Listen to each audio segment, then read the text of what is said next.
Bonjour à tous. Devant moi, j'ai le Galaxy S26 Ultra et je vais vous montrer comment utiliser le presse-papier dans le panneau latéral.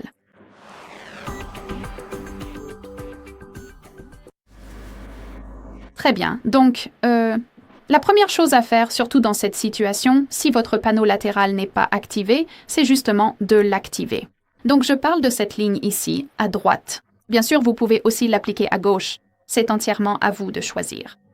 Donc, pour activer le panneau latéral, il suffit d'entrer dans les paramètres. Ici, faisons défiler et trouvons l'affichage. Faites encore défiler vers le bas et localisez l'option panneaux latéraux. Si vous l'avez désactivé, il suffit d'appuyer sur l'interrupteur ici et maintenant, nous pouvons entrer dans les panneaux latéraux pour appliquer le presse-papier car, par défaut, vous n'aurez que les applications. Appuyez simplement sur panneau et comme je l'ai dit, par défaut, vous n'aurez que cette section. Le presse-papier ne sera donc pas appliqué. Alors, il suffit de faire défiler les panneaux, de balayer et de trouver le presse-papier. Appuyez simplement dessus et il sera immédiatement sélectionné. Donc maintenant, tout ce qu'il nous reste à faire, c'est copier quelque chose. Alors, laissez-moi copier, je ne sais pas quoi. Je ne sais pas ce que je vais copier. Peut-être que je vais copier un chiot, une photo. Évidemment, nous pouvons copier des photos. Nous pouvons copier des textes et les deux seront stockés dans le presse-papier.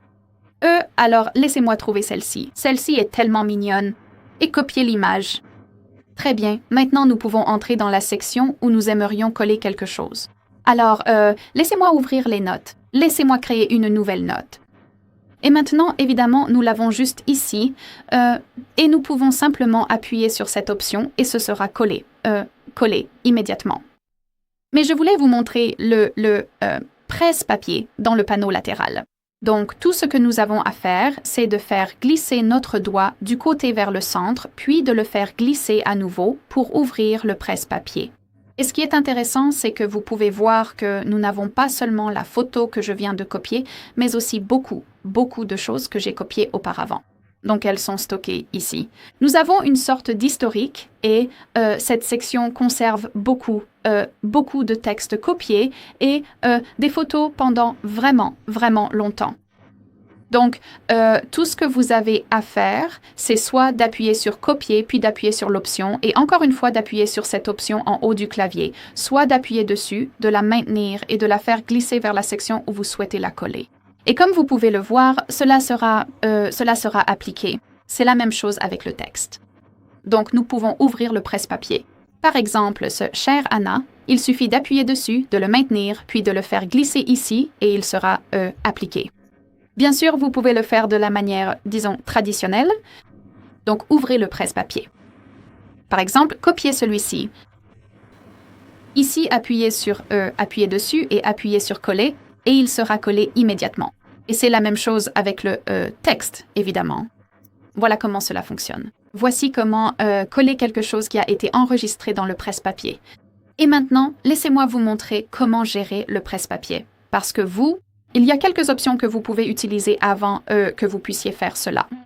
Donc, ouvrons à nouveau le presse-papier et, par exemple, nous avons ce texte. Si vous souhaitez voir le texte complet, il vous suffit d'appuyer dessus et ici, votre appareil vous montrera immédiatement l'aperçu. Fermez. C'est la même chose avec celui-ci. Par exemple, il est un peu plus long. La photo, vous pouvez aussi vérifier l'aperçu de la photo. De plus, ce que vous pouvez faire ici, c'est épingler le contenu. Donc, si vous souhaitez avoir un texte qui sera toujours disponible dans le presse-papier, il vous suffit de le trouver. Je vais choisir celui-ci. Désolé. Il suffit d'appuyer dessus et de maintenir, et maintenant vous pouvez simplement l'épingler ou le supprimer si vous le souhaitez, simplement en appuyant sur cette icône de corbeille. Voilà ce que vous pouvez faire ici. De plus, vous pouvez effacer tout l'historique. Appuyons sur « Effacer ». Cependant, ici, nous avons l'information que cela supprimera tous les éléments non épinglés. Donc, si vous voulez conserver quelque chose, commencez par l'épingler en utilisant la méthode que je vous ai montrée tout à l'heure, puis appuyez sur « Effacer » et cela restera ici. Donc, laissez-moi, par exemple, épingler celui-ci, appuyer dessus et le maintenir, puis appuyer sur l'icône d'épingle. Comme vous pouvez le voir, nous avons aussi l'indication que cela a été épinglé. Maintenant, laissez-moi appuyer sur « Effacer ». appuyez sur effacer et tout a été supprimé, sauf celui-ci. Très bien, voilà comment fonctionne le presse-papier dans la barre Edge Bar. Merci beaucoup d'avoir regardé. Veuillez cliquer sur le bouton s'abonner et laisser un pouce en l'air.